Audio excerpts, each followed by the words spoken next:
Hey guys, this is Colin from Blackjack Apprenticeship, and in a minute, I'm going to share with you my interview with jcrox111.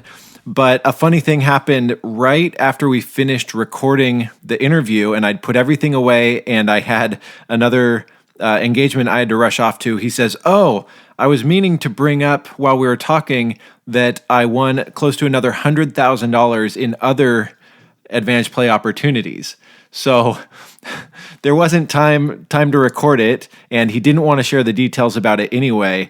But the bottom line is what he shared is primarily the $150,000 that he took from card counting, but there was close to another $100,000 in AV, in actual value, that he took out of the casino through other opportunities. If you want to ask him follow-up questions, he probably won't answer it, but you can reach him through the forum.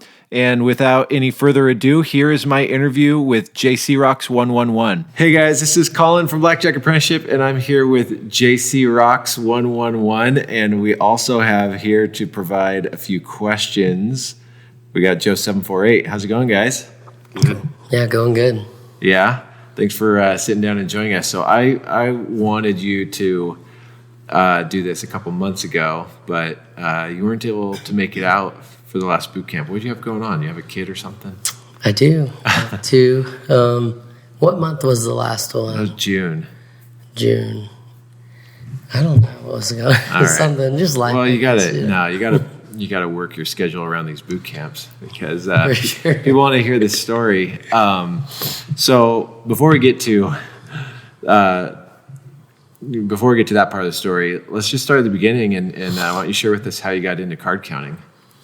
Card counting, I had come across like a YouTube video. But how do you just come across? So I went to like a poker fundraiser, like a Texas Hold'em thing. Yeah. And I was YouTubing that because I had a lot of fun. And then I came across the Blackjack Apprenticeship video, about counting cards. And I was like, thought I could do that. It was like pretty cool. And then I think the next day I watched like 20 videos, Oh, funny. Yeah. And that was like, that's what kind of got me interested, And what were you doing at the time? That was 2016. I was in real estate still. Yeah, that's it really. Just kind of doing real estate. Mm-hmm. And what did your wife think when you're like, she's like, "What are you doing?" And you're like, "I'm binge watching card counting videos." Yeah, I think at first she thought I would, it would not last or something, so she didn't really say anything. But I don't know. When I find something I'm interested in, I'm pretty obsessive with it. Either whether I got a dog and now I'm trying to pretend like I'm the world's best dog trainer or something, just want to. So that's what I did with card counting. I just kind of learned really fast and was dealing to myself all the time with the coin jar and stuff like that. So with the coin jar? Yeah, quarters and tons. Oh, that was your betting. That was just your units, just to see how much I would have won. Oh, that's funny. Stuff like that. That's funny. Really early on. So Joe calls that having the fire. Mm-hmm. You had the fire. I remember we used beans once on a trip and we didn't have chips. We had to test out a player. Oh, that's hilarious. So we went to try to find the biggest, largest beans we could find. That's funny. The high roller beans. Those beans can only be found in the Highland area. Right. So you got obsessive about it. You probably for a few months, and then I bought the membership. Because I did as much as I could, just on YouTube and different things you guys have, and dealing to myself. Mm-hmm. But then that's when I finally got the membership, and I was like, oh wow, there's a lot more to this. So did you play blackjack ever before?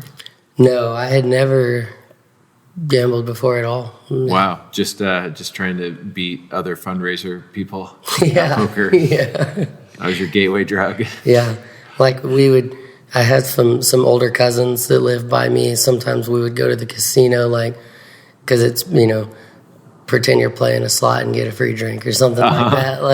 And that was it. Wow. But you just kind of something about card counting lit that fire. For sure. And it was the investment piece, because I think early on I had seen about EV and how much per hour and stuff. And I was in between buying rental properties. Like, I didn't have quite enough to buy another house, but I wanted to do something in the meantime. It was like $10,000 or $8,000. Yes, I remember some email exchanges. I was like, maybe it's good timing. I can like put this money to work, you know, while I save for the next house, you know. Yeah. So it kind of made sense where I was at in life too, like business. Yeah. It was always business, like from Yeah. the beginning for me. Yeah. Like, how much can I make? Like, what's the risk, you know, and that kind of deal. So you got a membership. You learned that there's more to learn, and Yeah. kind of probably like watch videos and stuff. Yeah, the video courses was like the main thing, like for the membership, because it's like I tell my friends, like a college course. It's like there's so much, you know. So that's what I bought it for. And then kept training. Yeah, I kept training. I really early on, I probably played like a little too soon. You know, like if you go back at some of my forum posts, I'm like, oh my gosh, you know, like. Happens to everyone. Yeah.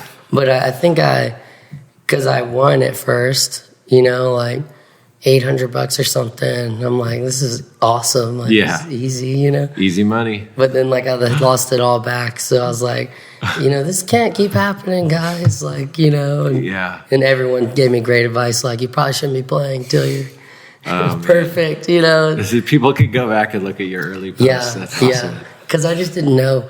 And I even had a phone consultation set up with you, like, the next day. But I used the software to see risk and EV and stuff. And I was like 11%'s not bad, you know, 12%. And I'd lost like my whole, it was like, because I had the 8,000, but I was like, I'm going to start with 2, you know. Yeah. And I had lost that. But then I learned a lot after talking to you the next day. Oh, good. So it's like, let's start fresh as a professional, even though I wasn't yet. But, you know, that's how I took it after that, you know. And then how long was it from there to when you started playing some more? I completely stopped playing for like 3 months, you know. And I remember starting back, it was like in January, I believe, starting back when I knew I was like basically perfect. Yeah. Like, and then even then I played for like 300 hours, about 6 months before my first boot camp. And then came to boot camp. And for those 300 hours, what kind of stakes were you playing? I was maxing at 2 spots of 50. Mm-hmm. Yeah. And I'm sure those hours like really helped you kind of refine. For sure. You felt like you were perfect at home, and then you got all those hours in at the casino. Mm-hmm. So, yeah. Because for me, it was like boot camp was like, you know, so now I can really take it to the next level after this, like, validation and stuff. You know, that's kind of what it was for me. Mm-hmm. Like, yeah. So I remember your boot camp.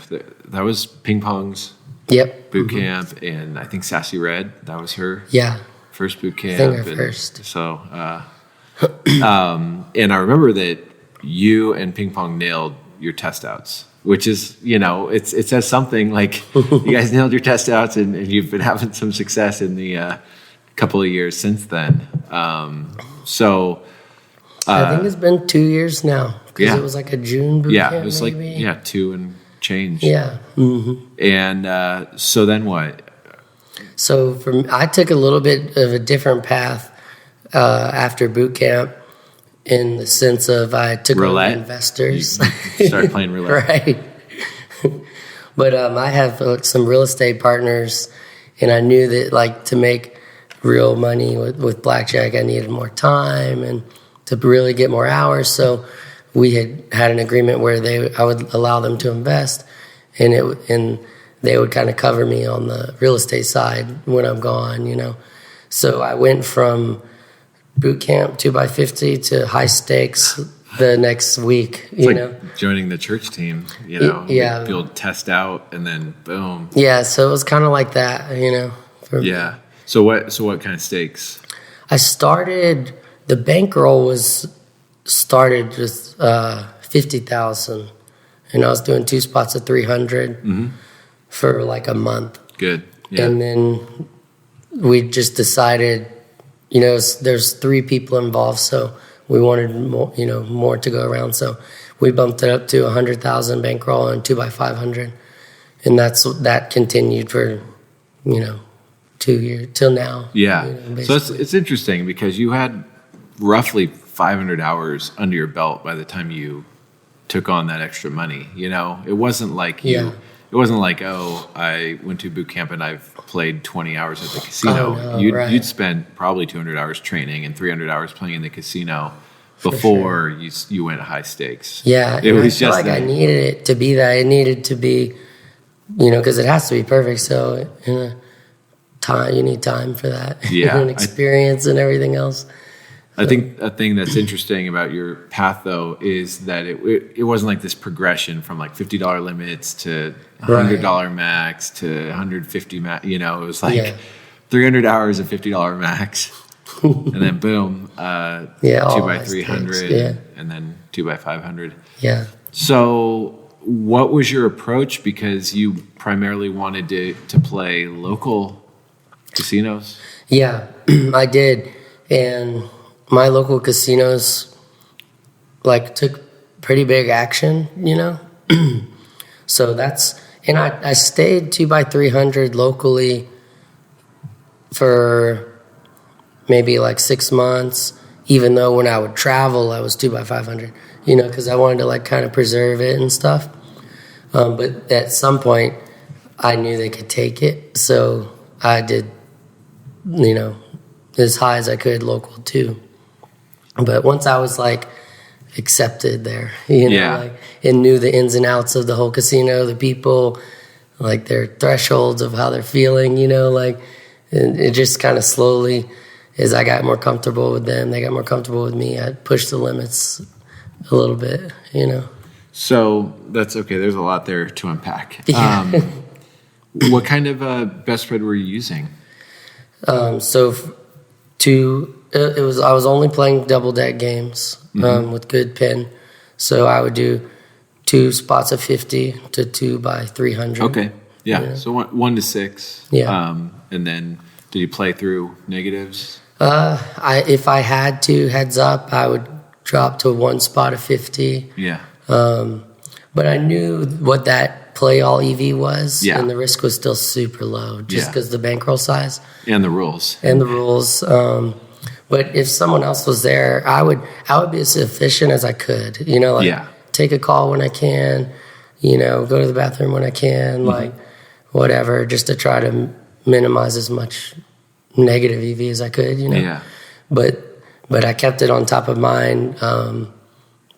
Just trying to last there and be as much like other people as I could. Yeah. So it was kind of a how do I? It's shear the sheep, for sure. How do I optimize, but not give up too much. Yeah, not give up too much, for sure. And that was another thing. I would keep my wins, not really the smaller side, but a couple thousand, 3,000, 4,000 each session. Which can be a little frustrating playing local because I didn't limit my losses, you know? So when you have a bad day, in my mind, it's well, great, this is going to take 5 trips now to get this back, So that's all, it all evens out, but that's the mental side of it because I had to keep my wins smaller just for attention, so. I think that was a great move because you just didn't win enough to the point where anyone has a reason to freak out and kind of each time check in with their higher up. And it was they saw you lose a lot for a long time, but they only saw you win for short periods of time. And it just kind of... not quite enough to make an impact, and then for a lot of these employees, it resets every time, each session. So that's kind of... was my approach. Yeah. Another thing I did was be careful how I cashed out chips and when I cashed out chips. Because a lot of cages have their own procedures, over 3,000 or however much might trigger a review of like, where did that happen? Sometimes I'll ask, where were you playing? Like, that's why, so most of the time I wouldn't cash out at all right after the session, or maybe like a small amount, go back on a different shift, get a friend to cash out, so, and I had a pretty big inventory too. So, man, okay, there's a lot more questions there too. You're playing rated? All rated. So did they just not have very good records of? No, they had good records. I was hiding in plain sight. I was so comfortable with what I was doing, and it kind of made them feel that way too, But if you're having someone else cash out for you. Oh, I see what you mean. So less than, well. You just didn't want a big cash out to trigger anything. I just didn't want a review of my play that day. Yeah. Oh, okay. Yeah, not trying to like hide chips where it doesn't show I won or lost, That's all tracked at the table, the result on their side. Yeah, it was just not wanting to trigger the review of cashing out a big amount, So how did you find out amounts that triggered calling someone or whatever? Just like asking? Yeah, like just over time, I guess some other players had bad experiences, Like there was a guy, he's also with Blackjack Apprenticeship. I think he won like $7,000. He's from out of town, so he just cashed it all out. And like the next time he came back, it was done. It was over. Yeah. Even though he had no heat at the table, no phone calls, anything. Interesting. So, that led me to believe it was the cash out.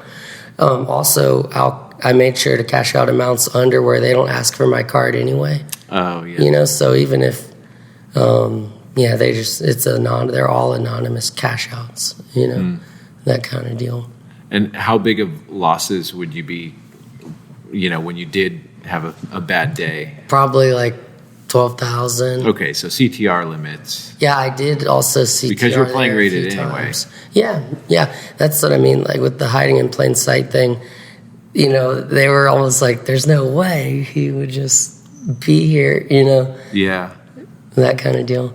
And I was there for so long, I played for over 400 hours, high stakes, over the course of like a year and a half, a little less than a year and a half. And they knew me as like the local real estate person or like the fighter or, we would talk about this other hunting business. So like when I was there, it wasn't about Blackjack. Like Blackjack was just something I did, and it was more talking about everything else. They didn't even pay attention. The game was secondary. Really, So who's they? All the staff, dealers, pit bosses, security people, everybody. Knew me. 'Cause I would play the same shift also. Yeah.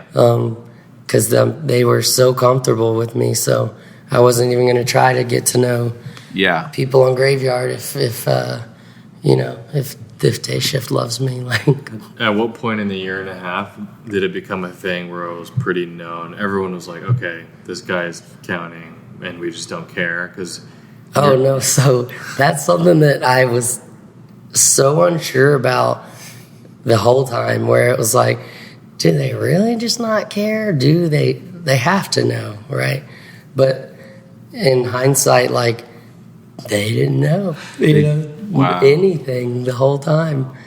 When it finally happened, it was the casino manager himself that I had never met, never seen, had come down at the table and backed me off. And the pit boss was like, I didn't see that coming. Yeah. He didn't even know what was happening at that time. So they didn't know. People were coming up to me, like floor supervisors, above all the bosses, they're high in command, Yeah. And they're like, man, is it true? The whole time. Wow. They had no idea. Yeah. Did you say, were you tempted to be like, no, not the whole time, just right there at the end? Yeah, I kind of let them down easy, I was just saying, I'm just trying to play the best I can, not trying to fool anybody. Yeah. I'm not like a professional,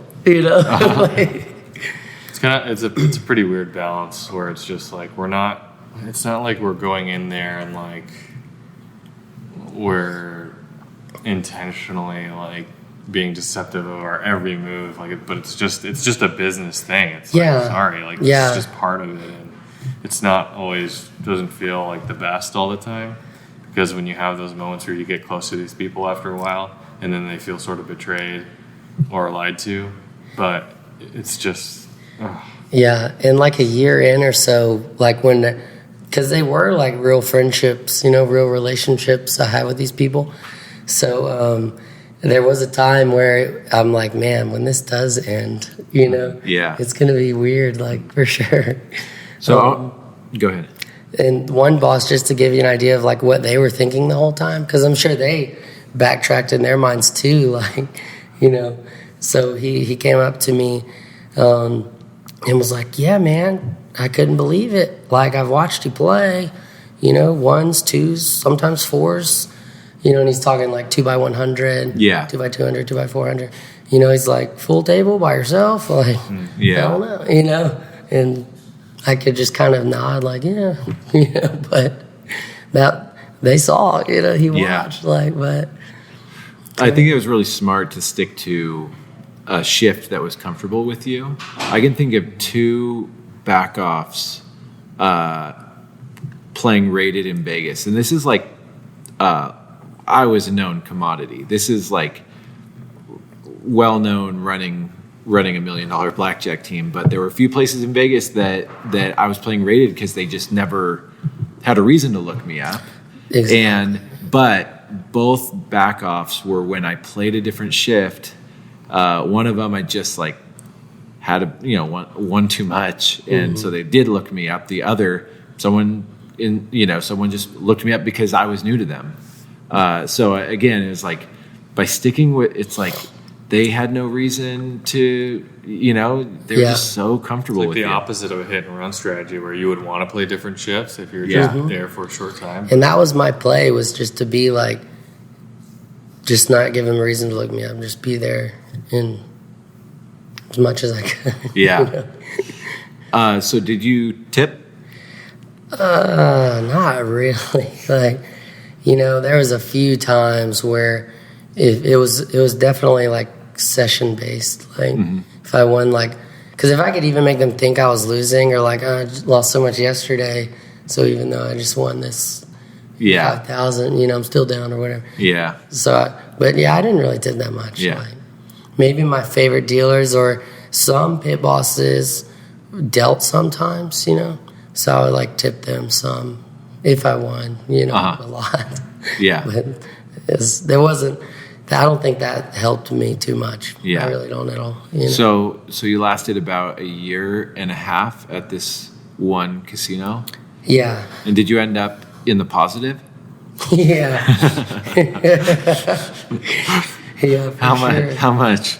It was 150,000. Yes. Yeah. So rated. I feel like you and I had a discussion maybe a few years ago about like, the days of beating one casino for over 100,000, like those days are over. And didn't you? Yeah, I had a similar one, not as long as I was a traveler there. Yeah. But it was like similar, a little bit less than that. Yeah.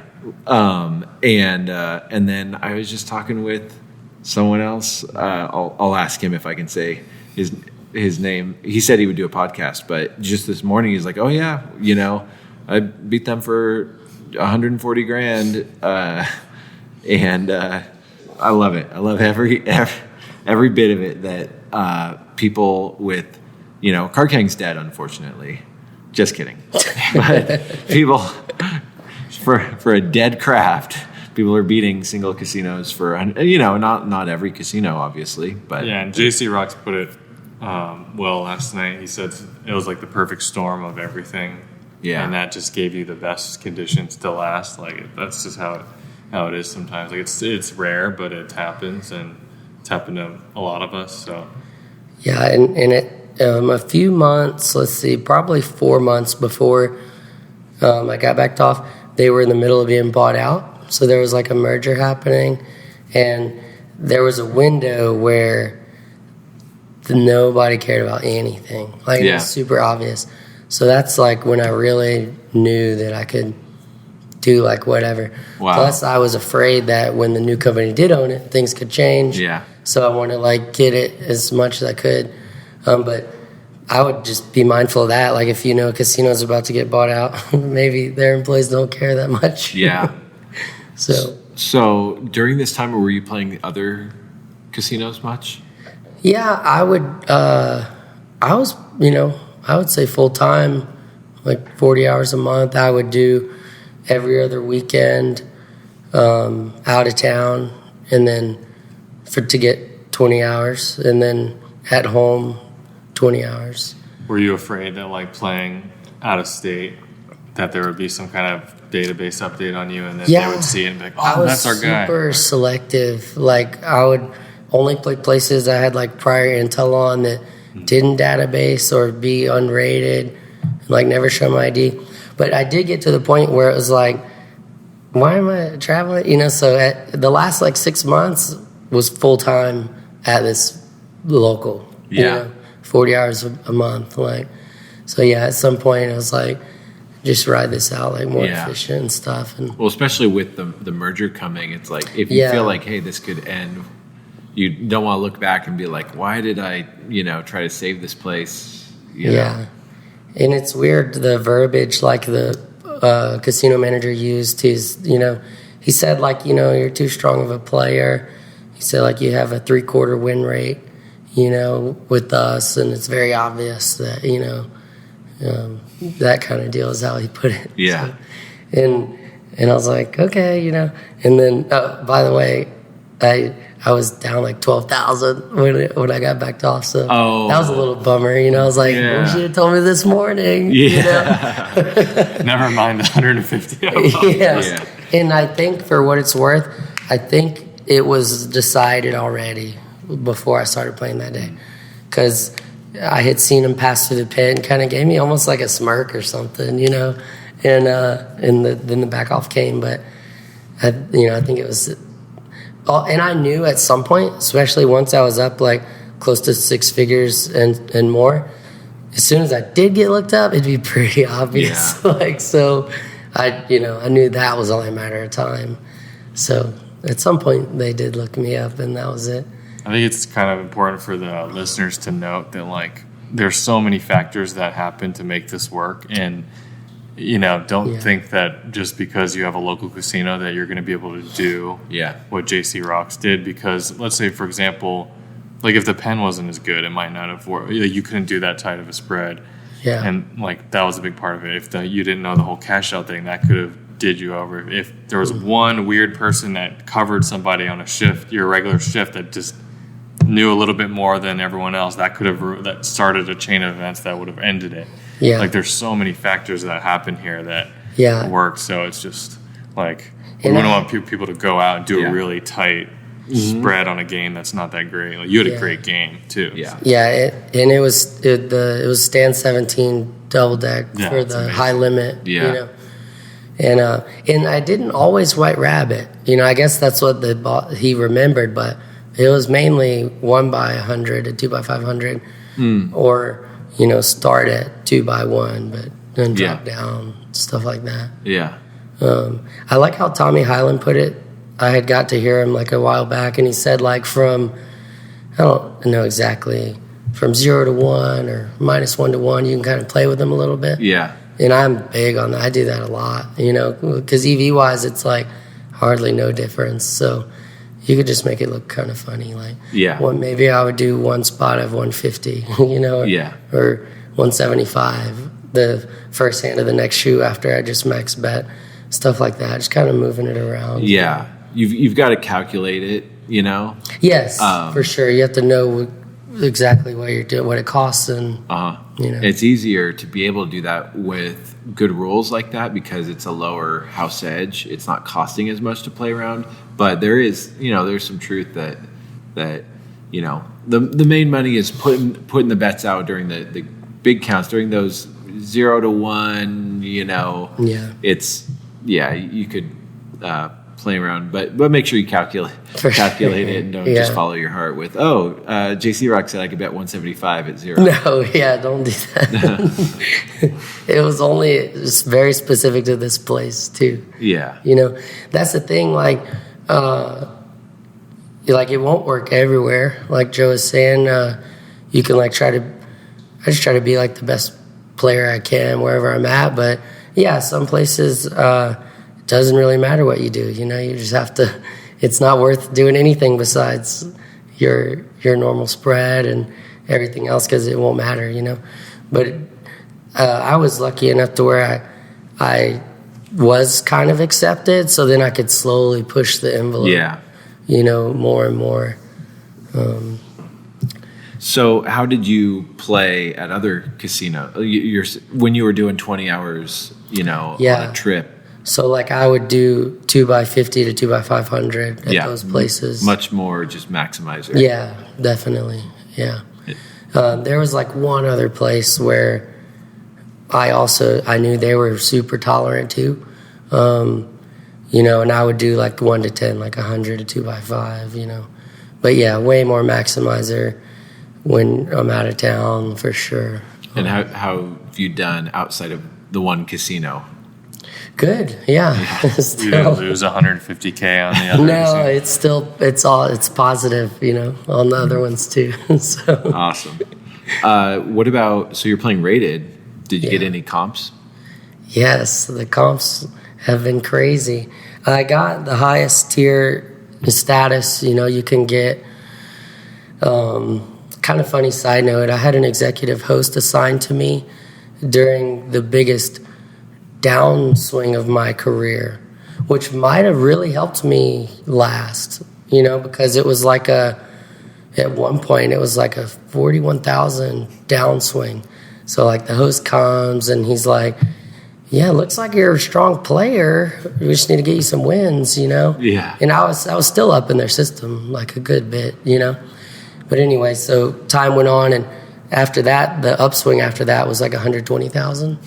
And he came up to me at the table one night, and he was like, "How's it going, man?" I'm like, "Good." He's like, "Man, you've been making some money." And I was like, "Yeah, it's been crazy, And he's like a lot of money, So he started. I got him a nice Christmas present, No, but no, the comps are cool. At this particular casino, they gave me a 2019 Mercedes lease for a year. Not too shabby. So I get to ride that around right now. I made sure to ask the casino manager. I was like, I respect what you're saying. I'm not going to come back in and try to play, but I can keep all my status and benefits. He's like, yeah, don't play blackjack, but all that stuff is fine. I'm like, okay, good.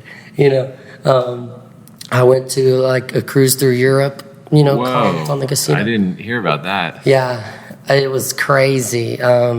We looked up the retail value is $14,000 cruise. Was there a casino on the cruise? There was, and I got to play a little bit. You didn't lose the 150,000. Another thing that helped at the local casino is I was doing some other forms of advantage play too, rated. So they did see a lot of other action besides blackjack, and they didn't know about the other things I was doing. So, just your AP roulette team. Yeah, getting warmer, So, all right, you're a couple years into your career. What did it feel like when you got backed off? Oh, it was pretty rough, just because I was super spoiled. The casino's 2 miles from my house.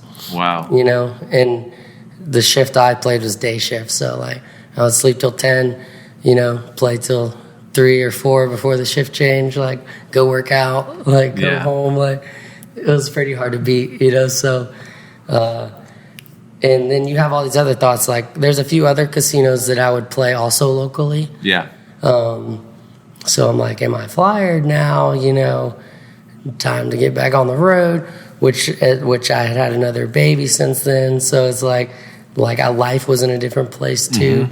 So yeah, it was pretty tough, but you know, it was so worth it. And all good things. All good things come to an end. Did you walk to the casino to save money on gas like a card counter would do?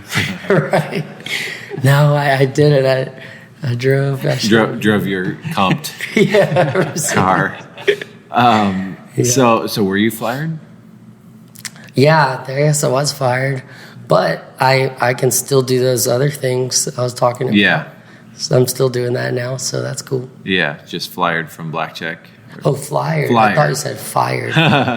You were fired. I was fired. No, were you flyered? I did get flyered to one casino. There's 3, so I got flyered to one. But like they let me play for like another month. Like, it's really weird. Yeah. And what now? Now let's see. So I got backed off a couple months ago. I'm ready to start playing more now. Like I want to start traveling a little bit, drivable distances first. So it's like shorter trips. You know? That's the plan now. You got to wear that car out. Yeah. Get some miles on it. Definitely. And you're still doing real estate stuff. Still doing real estate. Yeah, kind of. That's cool, man. Blackjack, you know, I got into it because I was in between real estate deals and didn't have enough cash. Because I like build rental properties. That's just how I do it. I save up, pay cash, you know. And so, yeah, Blackjack's bought me 3 more houses. Wow. You know? Yeah. So that's kind of cool. Kind of. Yeah. I want to play some more, get another one. Yeah. What else do you want to share with us? Just finished my MMA fight. Yeah. Which was cool. Was it a sponsored fight? It was sponsored by Blackjack Apprenticeship. It was so awesome. It was on the big banner and, shirts and hoodies and stuff. And it's hilarious. Like, I think I'm going to try to get this local casino to also sponsor me on my next fight so you guys can be right by each other. Yeah. Yeah. So, yeah, that was really cool. It was a nice surprise to see that. It was awesome. Super awesome. That's awesome. And then you've made some friends through Advantage Play. Oh, man, so many. Like, from my first boot camp, you know, it's been awesome. Networking has been huge, like, especially for the out-of-town trips, and I could return the favor for people that would pass through by me and learning other forms of Advantage Play, and it's kind of neat, like, to connect with other APs. Like, we just have things in common that, like, regular other people don't. So, yeah. You know. So I'm a little bit concerned that some people listening might say, well, good for him, you know. He had, I had a local place I beat for $150,000, and I'm really thankful for it. But I know that's rare, you know, that's super rare. What advice would you give people that are, you know, newer to card counting or starting out playing? Yeah, I mean, like my situation, it was great, but you definitely don't need to have that to be successful. You know, like I have another 400 hours of high stakes play completely separate from this at home, you know. So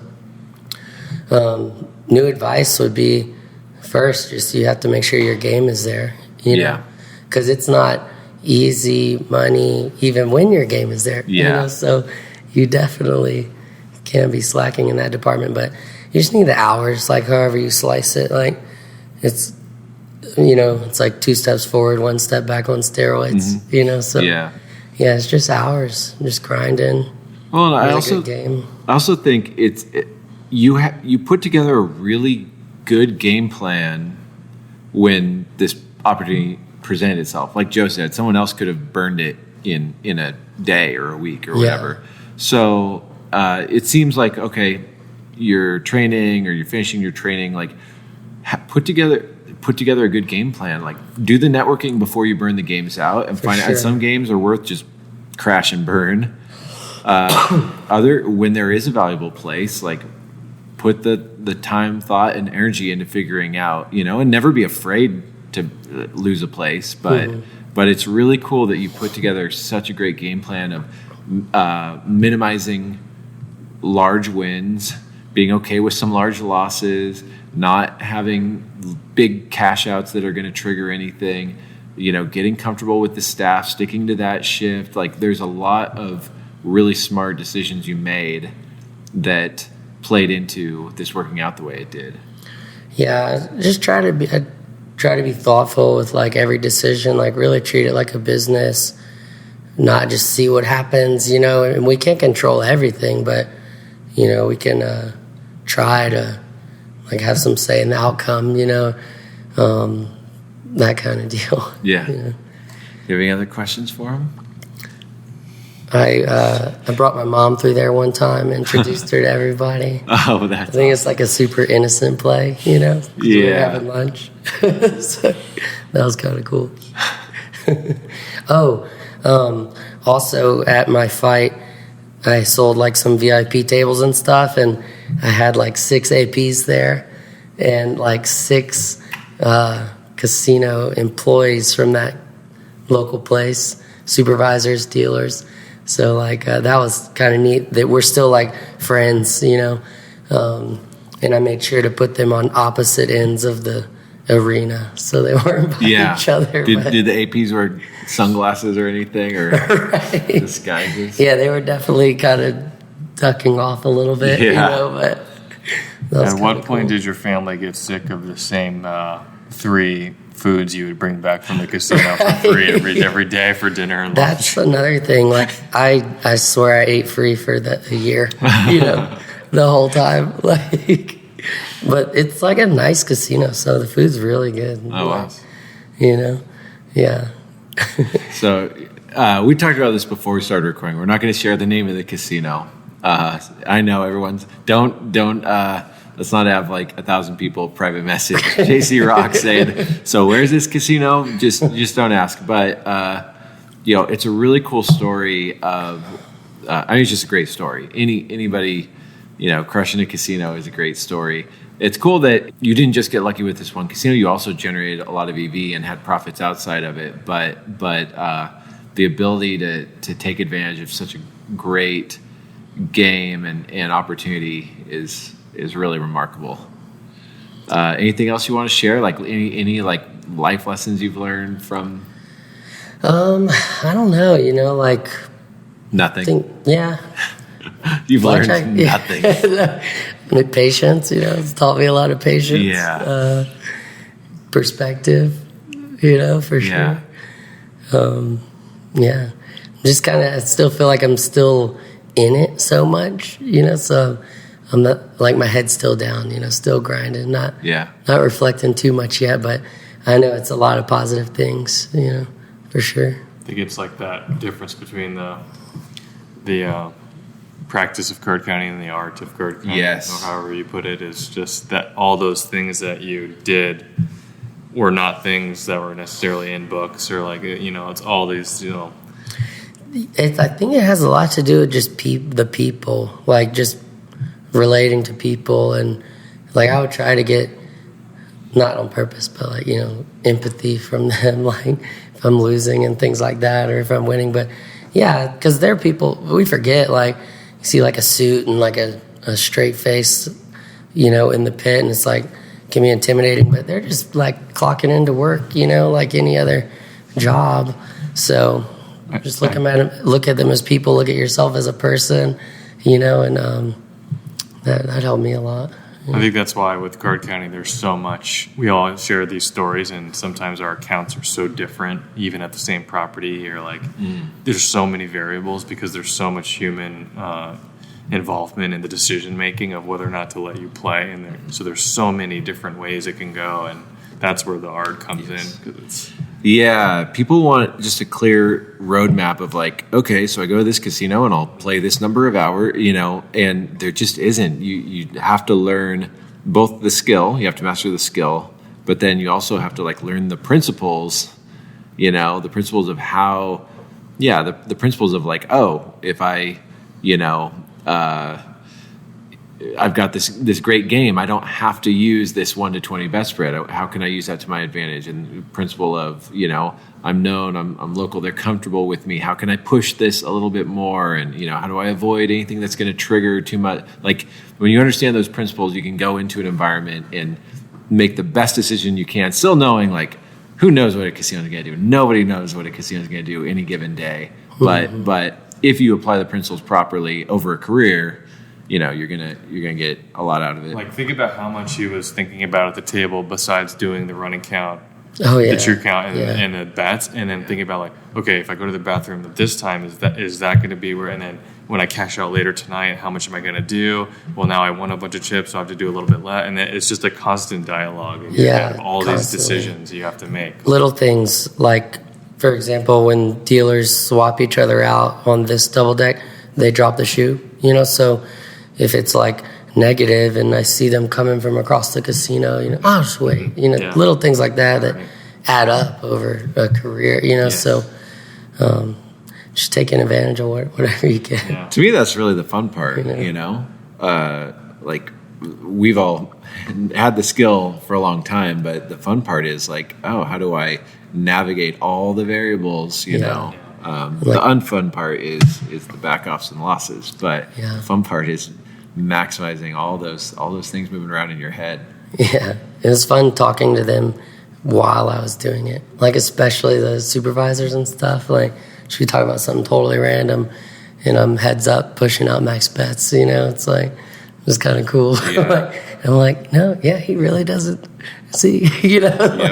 And that's why you need to be so well trained, well practiced, because you need to free up that mental energy to be able to do all those other things. Like, think about all those other ways to generate more EV in the same situation. So.